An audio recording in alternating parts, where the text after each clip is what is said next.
Reflexiones Amazónicas con David Landa.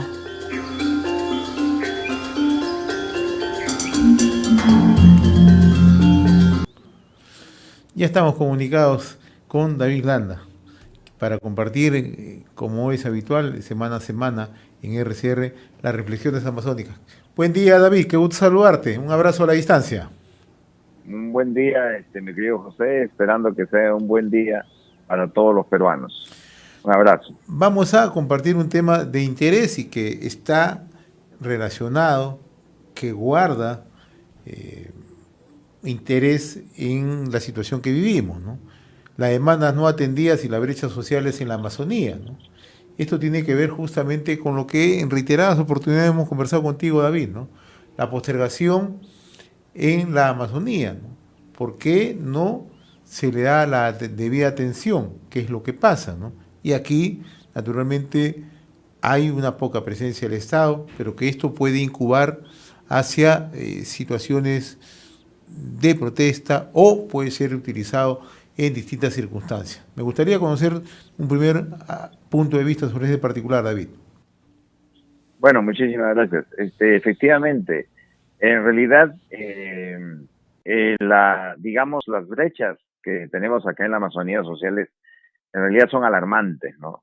Tenemos niveles de postergación extrema que vienen desde las comunidades nativas, pueblos originarios que están asentados acá en la foresta, en medio de la foresta, hasta también las necesidades que van a surgir a partir de la inmigración y el posicionamiento desordenado de la Amazonía por parte de poblaciones de los departamentos colindantes, cuando se empezó a trabajar este concepto bastante equivocado en su momento, de que la Amazonía es la despensa, va a ser la despensa alimentaria del Perú, y se hizo una carretera de penetración, digamos, sin consideraciones ambientales de ningún tipo, sin trabajar un ordenamiento territorial en base a alguna herramienta técnica, como que ya ahora lo tenemos en la zonificación ecológica y económica, pero que todavía no está trabajando en los niveles de detalle, ¿no? De meso y microzonificación.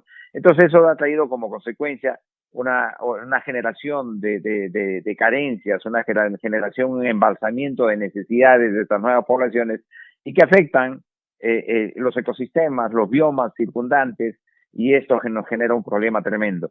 Eso se apareja, en el caso de Perú, con el modelo de Estado que tenemos y una descentralización pausada o una descentralización detenida con argumentos de que los gobiernos no son capaces de manejarse en sí por los altísimos niveles de corrupción que tuvieron algunos gobiernos regionales como el de Huaraz, que fue el emblemático en años anteriores, y que fue un muy argumento para decir no, nuevamente centralicemos las competencias porque estos no pueden gobernarse, cuando en realidad se trataba de perfeccionar los mecanismos de control del Estado y de descentralizar competencias, mucho más, por el contrario de lo que ellos decían, para que podamos nosotros seguir logrando autonomías de gobierno y con las capacidades que tenemos de conocimiento de nuestro territorio y de nuestras gentes, poder ser mucho más eficientes en la, digamos, aplicación de la atención del Estado para cerrar esas brechas, ¿no? Y hoy día ya se pone más aún de manifiesto, ¿no?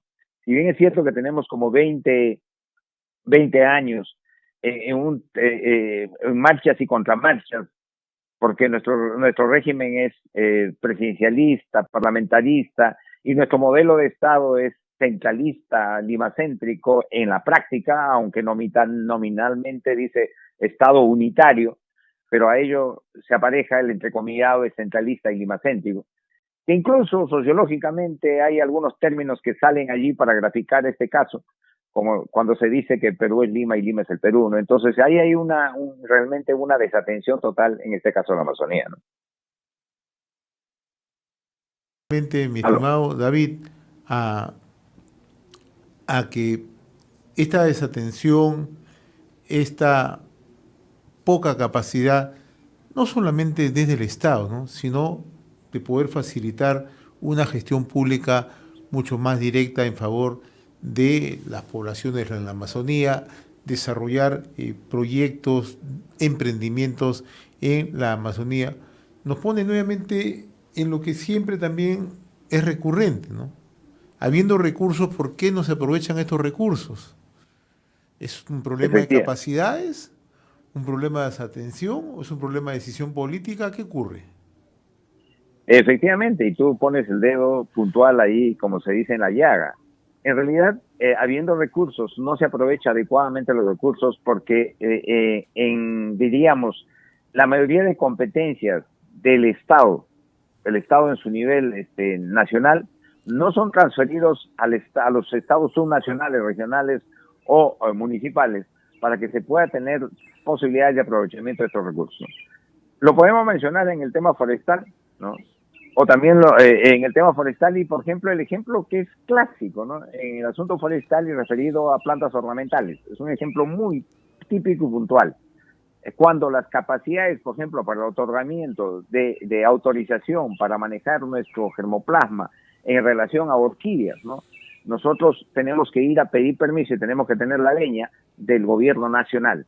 El gobierno regional, a través de su Gerencia Regional de Recursos Naturales y Gestión del Medio Ambiente, o de SUPAR, que es la Autoridad Regional Ambiental en los departamentos que en este caso Región San Martín, que se ha instaurado, no tienen esa potestad.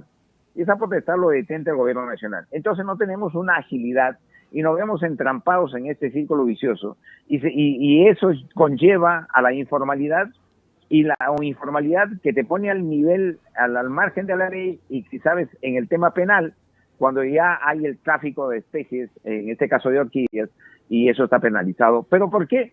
Porque ir a pedir una licencia de funcionamiento te tiene que ir como eructo de jirafa, como dicen algunos, para pedir el permiso al gobierno regional, y a su vez tiene que derivar al gobierno nacional y tiene que venir allí el especialista que le tiene que dar el permiso. Es una cosa terrible. Y cuando viene a veces el especialista no sabe ni qué es una orquídea o qué es una bromelia, ¿no? Porque tengo algunas bromelias que están acá a mi costado. Entonces, y las cariñas muy bonitas, el especialista dice qué linda orquídea, no señor, es una bromelia. Y te puedes imaginar.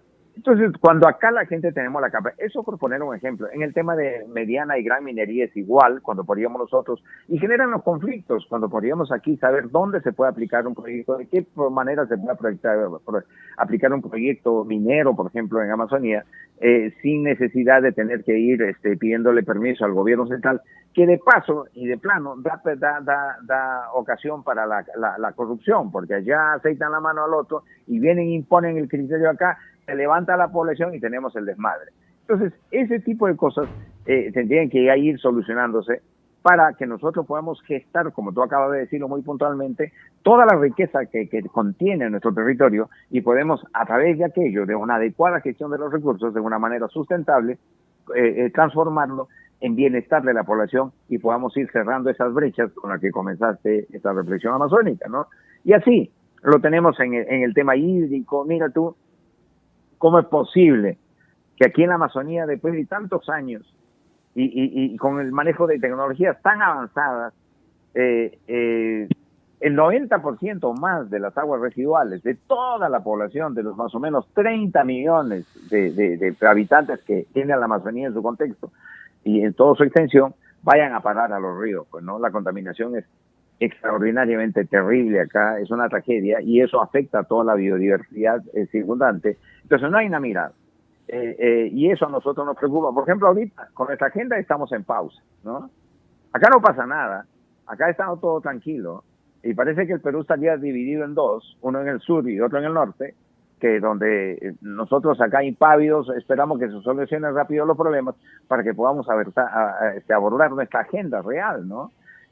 Ha habido cambio de ministro de Ambiente, que nos interesa muchísimo, y ha habido cambio de ministro de Agricultura y Riego, que nos interesa muchísimo, pero ya hubieron varios cambios anteriores donde no hemos podido implementar la agenda que tenemos nosotros, y esa pausa ya tenemos más de 20 años en ese plan, y no avanzamos en lo que nos concierne y nos compete, ¿no? Y siguiendo esa línea de análisis, mi estimado David, ¿no? ¿Cuál va a ser o debería ser una agenda puntual ya de las nuevas autoridades, ¿no? A partir de enero del 2023, ¿no? Y sobre todo pensando en un desarrollo más integrado o un desarrollo más cercano de mirar la Amazonía. Excelente. Ya nosotros en la reflexión amazónica anterior hemos hablado de una agenda mínima crítica para la Amazonía, específicamente para la Amazonía. Pero la aplicación, la implementación de esa agenda mínima crítica para la Amazonía, que tiene que ver con los temas que tocamos la vez pasada, ordenamiento del territorio en base a la zonificación ecológica y económica, que te lleva al tema de ordenamiento forestal, etcétera, esa agenda no puede implementarse si no tenemos también priorizado estos temas o una mirada a la Amazonía en la agenda nacional, ¿no? Entonces, ahí viene el gran problema.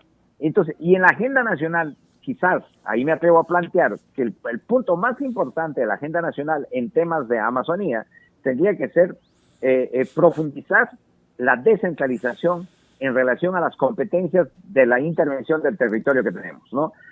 Tendría que descentralizarse las competencias en relación a áreas naturales protegidas, tendría que descentralizarse las competencias y entregarnos a nosotros en las regiones o en los departamentos con gobiernos regionales, las competencias en temas de culturales, por ejemplo, para que no estemos dependiendo del Ministerio de Cultura que cambia ministros como que si que cambiaran pues sábanas en una cama, y cada vez estamos con el hipo ahí, ¿verdad? No sabemos ya con qué funcionario tener que ir a trabajar. Esa descentralización tenía, porque acá podríamos estar interactuando con nuestros gobernantes regionales. Entonces, a nivel nacional tendrían que cambiarse un poco el criterio y soltar el gobierno y dar las competencias a las regiones en lo que les concierne y aplicando el principio de subsidiariedad de la ley de base de descentralización, de la ley orgánica de gobiernos regionales, de la ley orgánica de gobiernos municipales, en concordancia con el capítulo 14 de la Constitución que manda la descentralización como un proceso permanente, irreversible y continuo, ¿no? Entonces, y por lo tanto obligatorio. Eso por un lado. Y por el otro lado, lo que tú mencionaste, a los gobernantes locales, o sea, regionales, departamentales con gobiernos regionales en San Martín, es el único sitio, la única región, que es región, no, ya no es departamento San Martín. San Martín es región con gobierno regional en virtud a la ley 25666, promulgada en 1992 y que fue una conquista de su población mediante un referéndum. Muy bien. Entonces, los gobernantes que vienen deberían comportarse como eso, como gobernantes, como estadistas, no como alcaldes regionales que vemos que es lo que ocurre en todo el ámbito nacional. No entienden su papel los que llegan a ser gobernantes, gobernadores, que son gobernadores de un territorio y que la descentralización es un proceso en el que tienen que involucrarse ellos y que es un proceso de conquista continua de competencias para gobernar, no administrar simplemente así de un modo como virrey, sino gobernar su territorio. Entonces necesitamos soltar en el país más competencias, ir a esta cuasi federalización, república federativa a través de la descentralización, porque si no hay peligros muy terribles que se ciernen sobre nuestra nación en su conjunto, el Perú. En la Amazonía nuevamente están surgiendo voces separatistas. Ante los últimos acontecimientos que pasan y esta agenda embalsada que tenemos acá, en los círculos cerrados empezamos a escuchar algunas voces que dicen planteemos nuevamente como antes lo hizo Cervantes, declarando la República Amazónica y emitiendo sus propios billetes, nosotros declaremos en ese tono. ¿Por qué razón? Porque los países vecinos amazónicos, limítrofes o en esta cuenca, tienen una mejor intervención de su territorio, menciono a Brasil, de la cuenca amazónica, porque efectivamente son descentralizados. La República Federativa de Brasil, el estado de Amazonas, capital Manaus, se maneja con mucha autonomía y pueden intervenir mejor, digamos, las acciones de gobierno para solucionar estas brechas que tú mencionas, ¿no? Entonces, ahí hay cosas que hay que trabajar con mucha responsabilidad. Muy bien, mi estimado David, como siempre, agradecerte estas reflexiones amazónicas semanales, ¿no? Y te comprometo, antes de Navidad, un poco hablar ya de las costumbres, cómo se recibe la Navidad en Amazonía. Me gustaría conversar contigo, porque tú tienes, sería fantástico. ¿no? Eso será en la presente semana. Vamos a compartir Perfecto, contigo vamos a preparar una conversación para que nos narres, ¿no? Cómo se recibe la Navidad, cuáles son las costumbres, la gastronomía, ¿no? Y todo eso que nos interesa conocer. Estamos en tiempo de Navidad. Perfecto. Y no podemos olvidar eso. Un fuerte abrazo, mi querido David. De igual manera, muchas gracias a RCR por esta ventana de opinión. Muchísimas gracias. Gracias, David. Conversamos con David Landa en Reflexiones Amazónicas. Reflexiones Amazónicas con David Landa.